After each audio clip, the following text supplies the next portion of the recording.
Hello everyone, Radhe Radhe सभी को। स्वागत है आपका मेरे आज के इस न्यू ब्लॉग में। तो कैसे हो आप सभी? आई होप आप सब भी अच्छे होंगे और मैं भी अभी फ़िलहाल ठीक हूँ। थोड़ा सा रिलैक्स मिल गया अगर जिसने भी मेरा कल ब्लॉग देखा होगा तो, क्योंकि मेरे चोट जो लग गई थी उसकी वजह से। लेकिन घर पर तो हर टाइम नहीं पड़ी रह सकती हूँ क्योंकि काम भी करना है, तो धीरे धीरे, क्योंकि यहाँ जो ना हाथ वगैरह का मूवमेंट, गर्दन का मूवमेंट कम से कम होता है। घर के जो काम होते हैं उनमें हमें इधर उधर काम करना ही पड़ता है, तो वहाँ मूवमेंट मेरा थोड़ा सा ज़्यादा हो जाता है। तो घर के काम जो बहुत ही नीडेड होते हैं मैं उन्हीं को करती हूँ बस। बाकी जो एक्स्ट्रा काम मेरे से नहीं हो रहे हैं तो मैं उनको नहीं कर रही हूँ बिल्कुल भी। और लेकिन पूरा दिन पड़े रहने से तो अच्छा है कि यहाँ आके शॉप का अपना काम फिनिश कर लूँ। तो यहाँ आके मैंने फिर यहाँ के काम में मैं लगी, और काम तो करना था, घर का भी करना है और शॉप का भी देखना है पूरा, क्योंकि मेरे पे सीजन का टाइम है, त्योहार का टाइम हो रहा है, तो वर्कलोड तो मेरे पे था ही। 2 दिन रेस्ट कर लिया ये बहुत है मेरे लिए, क्योंकि घर का काम करने या वो मैं अगर पड़ी भी रहूँ तो कोई मेरा काम करने तो आने वाला है नहीं कि कोई मेरा काम करने आएगा कि रेस्ट करती रहूँ या फिर कोई और कर देगा, तो कोई नहीं कर सकता, मुझे ही करना, चाहे मैं थोड़ा स्पीड से कर लूँ चाहे मैं धीरे से कर लूँ। तो यहाँ आने के बाद बहुत सारे इंटरलॉक के कपड़े पड़े थे, उनको मैंने इंटरलॉक किया सभी को, अभी आपको दिखाया था। कुछ अन्य के थे, कुछ मेरे थे जो मैंने सूट्स वगैरह से लेते हैं, कुछ कस्टमर के थे, सबको इंटरलॉक करके फ्री किया। वो मेरी मशीन थोड़ी सी स्पीड स्लो चलती है उसकी, मैं सोच रही हूँ दूसरी मशीन ले लूँ। बात की है, एक पास में ही हमारे टेलर हैं, उनसे बोला है मैंने, उनके पास रखी है, उन्होंने बोला मेरे पास है। मैंने कहा आप पता करके बताओ कितने का दे दोगे आप। तो उनसे मैं इंटरलॉक की मशीन लेने की सोची हूँ जिसमें पैरदान है। पैरदान हो तो ना अपनी स्पीड से भी चला सकते हैं, उसकी स्पीड बहुत कम है।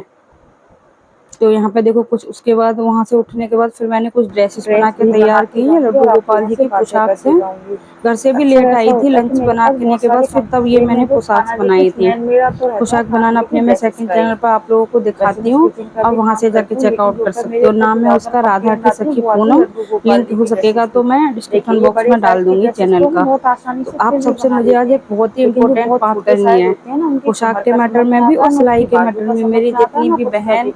कहती हो ना कि आपने वगैरह इसमें जो भी किया मेरी ही क्या फ्रेंड्स है। हैं सिलाई वगैरह करती हैं, मेरे पास सबके साथ ये कस्टमर होता है, आते हैं तो मेन वो होता है बोलते हैं कि गाँव में। आपने इसमें गाँव के क्या लोगों के किया, साथ ये सिर्फ आपने एक प्रॉब्लम छोटी सी बहुत 10 अक्सर कर रुपए की होती है, लेस मेरे लगा साथ भी दी होती है। या आपने फैब्रिक लगा दिया, तो मैंने सोचा क्यों बस। ना इस और पे एक क्या बार, किया मेरे आपने, पास एक फिर बार सिल दी, कमेंट बन भी गई आया था, ड्रेस। तो मैंने सोचा मैं थोड़ा इस सा पर धागा वीडियो लगा। बनाती हूँ एक उन बार। लोगों से ये ये पूछो जो अगर लोग ये कोई भी ड्रेसेस कस्टमर लेते हमारे हैं कि पास इनमें कपड़े, क्या जैसे लगा कि मैं है। ये ड्रेसेस बनाती हूँ हैंडमेड, आप मार्केट से इस टाइप की ड्रेसेस लेके आओगे तो वो बहुत ही गंदी ड्रेसेस होती हैं। मेरी कॉटन की ड्रेसेस होती हैं, उनका फैब्रिक भी मैं प्योर कॉटन ही लगाती हूँ या मिक्स कॉटन, जो जो जो बिल्कुल सिल्किन से टाइप का नहीं लगाती हूँ कि 1-2 बार धोया। आपने देखा भी होगा, ज़्यादातर अगर हम मार्केट से ड्रेसेस ले आते हैं, उन्हें कुछ टाइम आप अच्छे से धो लोगे ना तो 1 मंथ भी चलना उनका इम्पॉसिबल होता है, ढंग से नहीं चलती हैं वो ड्रेसेस। और मेरी जितनी भी ये पोशाक व ड्रेसेस हैं लड्डू गोपाल जी की, सालों साल चलती हैं। मेरे घर लड्डू को आए हुए करीब 8 साल हो गए, और 8 साल से मैंने कभी लड्डू को बाहर की ड्रेसेस नहीं पहनाई, और 8 साल पुरानी ड्रेसेस भी मेरे पास आज तक हैं अपने लड्डू की। किसी दिन मैं नेक्स्ट वीडियो बनाऊंगी आप लोगों के साथ और आप लोगों को दिखाऊंगी मेरा ड्रेस कलेक्शन की ये मेरी ड्रेसेस कब की हैं। फर्स्ट टाइम जन्माष्टमी से लेके 8 साल हो गए मेरे लड्डू को, ये 8वीं जन्माष्टमी है उनकी मेरे घर में। वो सबसे फर्स्ट टाइम की भी ड्रेस मेरे पास आज तक है, क्योंकि मैंने स्टार्टिंग उनकी जन्माष्टमी पर ही मैं उन्हें अपने घर लेके आई थी। ये ड्रेसेस बनाने में मेहनत भी लगती है, ये बड़े साइज़ की ड्रेसेस फिर भी थोड़ा-सा जल्दी बन जाती हैं, बिल्कुल फिक्स। मेरी अगर आप लोग ड्रेसेस देखोगे या मेरी वीडियोज़ देखोगे, मैं बिल्कुल फिक्स मेज़रमेंट के साथ ड्रेसेस बनाती हूँ, मतलब फिनिशिंग के साथ। मेरी जो ड्रेसेस होती हैं, कुछ ड्रेसेस ऐसी हैं जो आप 4 नंबर से 8 नंबर तक को भी पहना सकते हो। मेरी ड्रेसेस, कुछ ड्रेसेस ऐसी होती हैं जिनका साइज़ ऐसा होता है, आप कहीं भी उनको एडजस्ट भी कर सकते हो। तो मैं ड्रेसेस को ऐसे बना करके रेडी करती हूँ जिससे कि आप एडजस्टमेंट भी कर सको ड्रेस के साथ। और कॉटन की ड्रेसेस तो मेरी बहुत फिनिशिंग के साथ और बहुत अच्छे तरीके से बनाती हूँ। उनमें थोड़ी सी क्रिएटिविटी देके, लेस वगैरह लगा के। कुछ कस्टमर मेरे यहाँ हैं, उनको 10-20 रुपए फालतू ना देने पड़े, इसीलिए बोलते हैं आप हमारे में लेस मत लगाओ, विदाउट लेस की बना दो। लेकिन मेरे को नहीं वो अच्छी लगती, क्योंकि उनका लुक नहीं आता। अगर थोड़ा सा, अगर इसमें 1 मीटर या 1.5 मीटर लेस लग जाएगी तो उससे क्या हो जाएगा 10-20 रुपए एक्स्ट्रा देने में। लेकिन ये तो देखो, अपने लिए तो आप इतना अच्छे से अच्छे कपड़े खरीदते हो, लेकिन जब कान्हा जी की या लड्डू की बात आती है तो उनके लिए खरीदने के लिए आप 10-20 रुपए के पीछे बार्गेनिंग करते हो, पता नहीं क्या क्या करते हैं लोग। अरे उनके लिए तो अब 10 रुपए एक्स्ट्रा दे दोगे तो क्या हो गया? अब हमसे बोल देते हैं अरे तुम सस्ता दे दोगी तो क्या हो गया, भगवान जी की ड्रेस। ये तो देखो कि हम भी तो मेहनत कर रहे हैं। ये आप देखो, आप अपने लिए कपड़े खरीदती हो तो फिर ये मेरी जो ड्रेसेस होती हैं बहुत ही अच्छी क्वालिटी की मैं बनाती हूँ, अच्छे से अच्छा फैब्रिक भी लगाती हूँ। लेकिन फिर भी बार्गेनिंग करनी होती है, मेहनत तो देखा करो कि मेहनत भी तो लगती है, सामान तो लगता है तो लगता है। ज़्यादा अरे तुम सिलाई इतनी महंगी सिलाई लेती हो, मेरे को तो यहाँ सब बोलते हैं अरे इतनी महंगी सिलाई, इतनी तो कोई नहीं लेता, क्योंकि मेरे गाँव में भी ना सिलाई बहुत सस्ती है। लेकिन मेरा जो चार्ज है थोड़ा सा कॉस्टली है। लेकिन मैं सभी बहनों से कहना चाहती हूँ, किसी की बातों में आके या किसी और को देख करके आप अपनी सिलाई का चार्ज कम ना करें, लालच में ना आए। अगर किसी को सिलवाना होगा, किसी को अच्छी फिटिंग चाहिए, अच्छी फिनिशिंग चाहिए, अच्छी क्वालिटी चाहिए, तो वो आपके पास ज़रूर आएगा। एक चांस उसको दे सकते हो। अगर आपको कस्टमर रेगुलर है जो कंटिन्यू आपसे ही कपड़े सिलवा रहा है, तो उसको अगर थोड़ा बहुत आप डिस्काउंट कर दोगे, थोड़ा बहुत, अगर वो 1000-2000 के कपड़े सिलवा रहा है, मान लो उसने 1000-2000 रुपए के कपड़े सिलवाए, 1000 रुपए के सिलवाए, तो 1050 अगर उसका चार्ज हो रहा है तो आप 1000 ले लो। बस इतना करना, ये नहीं कि उसने 150 रुपए का सूट सिलवाया, उसमें से भी वो 100 रुपए दे गया, फिर तुम्हें क्या मिला? कुछ नहीं। और ऐसा नहीं है। फिर जो अच्छी फिनिशिंग के साथ, अच्छी सफाई के साथ कपड़े सिलते हैं, उनका ना बहुत कुछ नहीं बचता उनको 150-200 रुपए में, और मेरे को भी नहीं बचता है, क्योंकि मैं बहुत ही फिनिशिंग के साथ अपने कपड़े को सिल के देती हूँ। मेरे पास जो भी फैब्रिक आता है उस फैब्रिक को मैं पहले अच्छे से प्रेस करती हूँ, प्रेस का चार्ज आएगा। ये बोलते हैं ना, अब आज मैं उनको ये बताना चाहती हूँ, अगर मेरी वीडियो जो लोग देखते हो तो जिन्होंने अभी तक मेरे से स्टिचिंग कराई हो, मैं तो साफ बोलती हूँ। किसी को होता है कि नहीं अच्छा लगता, किसी से मैं नहीं बोल पाती हूँ क्लियरिटी, क्या पैसा, मेरे को तो बहुत बोला जाता है कि आप इतनी सिलाई लेते हो, लेकिन मैं किसी के साथ कोई बहसबाजी नहीं करती। मेरा फर्स्ट, जब भी मेरे पास कस्टमर आता है, मेरा फर्स्ट होता है कि मेरा चार्ज इतना, अगर आपको सिलवाना है तो सिलवाओ, वरना इट्स ओके, नो प्रॉब्लम। मैं कभी ये नहीं कहती कि आप इतना ले रहे हो, मैंने कहा जहाँ तुम्हें कम लगे आप वहाँ जाके सिलवाओ, लेकिन मैं नहीं सिल पाऊँगी, क्योंकि मेरे लिए तो बहुत ही डिफ़िकल्ट होता है इन सब चीज़ों को मैनेज करना। क्योंकि मेरे को तो बहुत सारे काम छोड़ के जब मैं स्टिचिंग में जाती हूँ, मेरे को घर का पूरा सँभालना, अपने बच्चों को सँभालना, इन सबको छोड़ने का तब मैं स्टिचिंग करती हूँ। शॉप का भी पूरा मुझे हैंडल करना पड़ता है, तो मैं किसी के साथ इतने कंप्रोमाइज़ नहीं करती हूँ, चाहे मैं कपड़े सिलूँ या ना सिलूँ। मेरा साफ क्लियर रहता है, और मेरे अपने कपड़ों पर मुझे 100% कॉन्फिडेंस रहता है कि मेरा कपड़ा ख़राब नहीं होगा। अगर कोई प्रॉब्लम भी होती है तो मैं कस्टमर को बोलती हूँ, मैं आपके उस फैब्रिक को सही करके दूँगी। अगर मान लो बाई चांस मेरे से भी हो जाती है, कोई भी इस दुनिया में परफेक्ट नहीं होता है, हर किसी में कमियाँ होती हैं, कहीं न कहीं कभी-कभी मेरे से भी हो जाती हैं, तो मैं कस्टमर को ये चीज़ बोल के देती हूँ, अगर कोई प्रॉब्लम है तो आप मेरे से आके बोलो, ना कि बाहर जाके बोलो ये सब चीज़ें। बोलना बहुत आसान है, अरे क्या है 2 रुपए की रील ती तो लगी है, 2 रुपए की रील नहीं लगती, इसमें हमारा टाइम लगता है, हमारी आँखें जाती हैं, हमारी कमर जाती है। हम भी चाहते हैं कि हमारा भी मन करता है कि हम भी रेस्ट कर लें, हम भी आराम कर लें। लेकिन हम घर का काम ख़त्म करके यहाँ भागते हैं, क्योंकि हमें यहाँ का काम करना होता है आके शॉप पर। यहाँ हमारा पूरी बॉडी लगती है। कहना बहुत आसान होता है, हमारा टाइम लगता है, हमारी बॉडी लगती है। कभी-कभी तो ये होता है कि हम बच्चों को भी टाइम नहीं दे पाते हैं अपने को। अपनी फैमिली को भी टाइम नहीं देते हैं, क्योंकि हमें अपना काम करना होता है, कस्टमर को टाइम से कपड़े देने होते हैं। उसके बावजूद भी कस्टमर ये बोलता है ना कि आपका इसमें लगता ही क्या है, बहुत कुछ लगता है, हमारी पूरी लाइफ लग जाती है इसमें। लेकिन ये होता है ना कि कोई इसका कोई नेगेटिव भी बोलेगा कि क्यों कर रही हो, तो हम कब कह रहे हैं कि आप हमारे पास कपड़े स्टिच करवाने आओ। लेकिन फिर भी जो लोग समझ सकते हैं, तो मेरा जो भी बहनें सिलाई करते हैं उन सभी से कभी भी लालच के चक्कर में या किसी के चक्कर में अपने आप को मत झोंको। क्योंकि आप थोड़े से लालच के चक्कर में, क्योंकि जिसको अगर सिलवाना होगा, आपकी फिटिंग फिनिशिंग अच्छी लगेगी, वो आपके पास आएगा ही आएगा। कुछ दिन टाइम मुझे भी ऐसे ही लगा था कि शायद मैं थोड़ा महंगा ले रही हूँ, अगर मैं थोड़ा सा सस्ता करती हूँ तो शायद मेरे पास कस्टमर ज़रूर आएगा। लेकिन फिर मेरे को लगा नहीं, मुझे नहीं करना चाहिए, क्योंकि मैं भी तो मेहनत करती हूँ, तो अपनी मेहनत का कहाँ से निकालूँगी।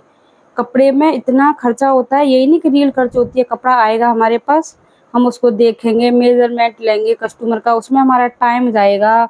उसके बाद कपड़े को अच्छे से चेक करना होता है, इसमें क्या है, क्या नहीं है, किस तरीके से इसमें से डिज़ाइन बनेगी, या किस तरीके से ये कपड़ा निकलेगा, कपड़ा कैसा निकलेगा, किस टाइप का कपड़ा है ये, पता नहीं कि फिर उसके बाद कपड़े को, मेरा अपना है कि मैं किस तरीके से सिलती हूँ, फिर उस पूरे कपड़े को मैं पहले प्रेस करती हूँ, फिर उसे अच्छी सी फिनिशिंग से उसकी मैं कटिंग करती हूँ, उस पे इतने सारे मार्किंग करना, मार्क करो, ये करो, वो करो, घंटों लग जाते हैं। अगर आप अच्छे तरीके से अगर किसी भी सूट की कटिंग करते हो तो कटिंग करने में भी काफ़ी टाइम लगता है।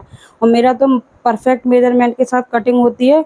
फिर उसको स्टिच करो, फिर स्टिच करने के बाद फिर उस पर इंटरलॉक करो, फिर उस पर तुरपाई करो, फिर उसका फिर दोबारा से जब प्रेस करो तो प्रेस करने में, इंटरलॉक करने में, क्योंकि मेरी मशीन तो बिजली की है इंटरलॉक वाली, तो उसमें भी मेरा चार्ज जाता है, क्योंकि हमें बिजली का बिल भी देना होता है। उसके बाद तब हमको 150 या 200 रुपये मिलते हैं एक सूट के। बस बोलना बहुत आसान है, इसमें क्या 2 रुपये की रील लगी, इसमें क्या क्या नहीं लगा। इसमें बिजली का बिल भी लगा, प्रेस का टाइम भी लगा, हमारी कमर लगी, हमारी आँख लगी, पता नहीं इसमें क्या क्या लगा। कहना बहुत आसान होता है, लेकिन मैं भी जो मेरे आसपास जो स्टिचिंग करती हैं मैं उनको समझाती हूँ, लेकिन उन लोगों की समझ में भी ये नहीं आता है। उनको बस ये है कि बस सिलना है, अपना काम चलाना है, ये नहीं देखना कि हम कितनी मेहनत कर रहे हैं। उस चीज़ का कस्टमर भी बहुत ज़्यादा फ़ायदा उठाते हैं। अभी तो मैं स्टिचिंग कर लेती हूँ, मैं कभी नहीं करती थी, तब भी मैंने कभी बार्गेनिंग की सिलाई के लिए, क्योंकि मैंने खुद मतलब मैं खुद सिलती नहीं थी, लेकिन मेरे को आती तो थी, तो मुझे पता था कितनी मेहनत लगती है। तो ऐसा नहीं होता है। तो मैं तो कभी नहीं किसी के सिलती हूँ, मैं कोई कंप्रोमाइज़ नहीं करती हूँ किसी के साथ। और मैं तो अपनी जितनी भी मेरी बहनें हैं, जितनी भी मेरी फ्रेंड्स हैं जो स्टिचिंग कर रही हैं, उन सभी से भी मैं कहना चाहूँगी, आप किसी लालच के चक्कर में मत फँसो। आप अपने आप को दे रहे हो सिलाई में, और जब किसी को आपका अच्छा लगेगा तो वो आपसे 1000 बार सिलवाने आएगा। और मेरे साथ ऐसा हो रहा है। जिन लोगों ने मेरे से कपड़े सिलवाए हैं, जिनको मेरी फिटिंग और फिनिशिंग अच्छी है, वो रेट नहीं देखते हैं, वो मेरे पास आते हैं। उनको मेरा काम अच्छा लगता है। जिसको तुम्हारा काम अच्छा लगेगा वो तुम्हारे पास आएगा ही आएगा। और मेरे पास तो आ रहा है, ये चीज़ मैंने खुद किया है, तो मैंने ये चीज़ देख ली है। तो उन सभी से भी मैं कहना चाहती हूँ, मैंने देखा है कितनी मेहनत लगती है स्टिचिंग करने में। 50 रुपीज़ ब्लाउज़ का चार्ज लेते हैं। आप ये तो देखो कि आप 50 रुपये में क्या कर लोगी, चाहे आपने कहीं से ना सीखा सही। मैंने तो चलो सीखा है, डिज़ाइनिंग की है, पैसा खर्च किया, कहीं से भी ना सीखा हो, फिर भी इतना कम चार्ज नहीं मेरे को अच्छा लगता है। मुझे उन लोगों के लिए भी बुरा लगता है, लेकिन उन लोगों को ये लगता है कि मैं अपने लिए बोलती हूँ ये सब कुछ। मेरे को कोई लालच नहीं है, मेरे को तो आए तो ठीक, ना आए तो ठीक। तो मेरी सभी बहनों से रिक्वेस्ट है, प्लीज़ अपने बारे में सोचो, ना कि कस्टमर के बारे में। कस्टमर तो हर कोई चाहेगा कि वो हमसे, अगर तुम 50 लो तो वो 40 भी देना चाहेगा तुमको। तो कभी भी अपने आप को कंप्रोमाइज़ मत करो, अपनी हेल्थ वेल्थ का बहुत ध्यान रखो। सब चीज़ का ध्यान रखना चाहिए। और मैंने तो ये चीज़ शुरुआत में तो मेरे को लगता था, तो फिर मैंने बाद में ये सारी चीज़ें अपनी चेंज कर दी, और अब मैं इन सब चीज़ों को नहीं रखती हूँ। तो चलिए, देखिए आज मैंने इतनी सारी ड्रेसेस बनाई, पूरा दिन बहुत काम किया, आज मैंने बहुत काम किया है रियली। मुझे काम करने से कोई भी थकान नहीं होती, लेकिन कभी-कभी जब वीकनेस तो हो ही जाती है, तबीयत भी ठीक नहीं है, तो थोड़ा-सा पेन है, तो थोड़ा-सा करती हूँ रिलैक्स। इतना सारा काम करने के बाद अब थोड़ा रेस्ट कर लेती हूँ, कमर को अपनी को थोड़ी-सी सीधी कर लेती हूँ, क्योंकि खड़े-खड़े बहुत देर हो गई, सूट को पूरा कटिंग करना तो बहुत दिक्कत होती है। और अभी आपको मैंने थोड़ी देर पहले समझा ही दिया था कि क्या-क्या होता है सिलाई करने में। लोगों को लगता है ना कुछ नहीं लगता, बहुत कुछ लगता है सिलाई करने में, वो आपको मैंने डिटेल में अभी बताया था सब कुछ। तो आज के ब्लॉग का यहीं करती हूँ एंड। आपको मेरा आज का ब्लॉग कैसा लगा कमेंट करके ज़रूर बताना। और अगर मेरे चैनल पर नए हो तो प्लीज़ चैनल को लाइक, शेयर एंड सब्सक्राइब। बहुत मेहनत लगती है वीडियो बनाने में, देखो कितना परेशान होने के बावजूद भी मैं वीडियो शूट कर रही हूँ। लेकिन क्या करूँ, अब तो मेरे को बहुत दिक्कत होने लग रही है धीरे धीरे करके, क्योंकि बहुत थक गई हूँ। आज मैंने बहुत काम किया। देखो ये पीछे ना इतनी सारी साड़ियाँ पड़ी हैं रेडी होने के लिए, तो अब इतना टाइम मेरे को यही हो जाता है, क्योंकि जो ये सूट मैंने अभी कटिंग किया है, ये मैंने बेचारी लड़की को बोला था 2 तारीख को दे दूंगी। अब ट्राई करती हूँ, कल अगर कंप्लीट हो जाएगा तो उसको 2 तारीख को दे दूँ। शायद उसको जो बोल दिया वो तो उसके बेचारी का कर ही दूँ। तो देखती हूँ क्या होता है, कल को सिल पाऊंगी या नहीं सिल पाऊंगी। और बारिश हो रही है, देखो सुबह से आज दिख रहा है मेरे पीछे आप लोगों को थोड़ा बहुत। ये दुकान के चक्कर में ना सारा काम धाम फैला रखा है, और आना जी ने ऊपर ये वो कल मावा चलाएंगे, तो यहाँ पर उन्होंने ये पॉलीथीन लगा दी है। तो चलिए आज के ब्लॉग की मैं यहाँ एंडिंग करती हूँ। Please supported me, like, share and subscribe मेरा सेकंड चैनल, जिसमें मैं आपको इतने अच्छे तरीके से, अगर आपको कोई प्रॉब्लम है तो मेरे को बताओ कि क्या प्रॉब्लम है, उस पर भी मैं आपको इतने अच्छे, फिर भी मेरा चैनल डाउन हो रहा है। तो please supported me, like, share and subscribe. Thanks for watching, और राधे राधे सभी को। फिर मिलती हूँ नेक्स्ट किसी इंटरेस्टिंग वीडियो के साथ। जय श्री कृष्णा।